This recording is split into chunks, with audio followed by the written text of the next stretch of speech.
Ang spoken kong ito ay pinamagatang driver. Driver, 6 na letra pero napakarami na nila. Karamihan sinasabi ng iba, basta driver, sweet lover. Hindi porket ganun lang trabaho nila, pwede ka nang manghusga.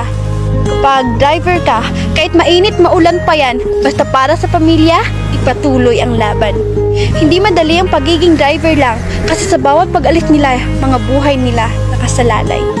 Makakauwi man sila, ngunit mga pagod nila ay nakakatamlay. Pero kahit na ganon, may inuuwing ulam at tinapay.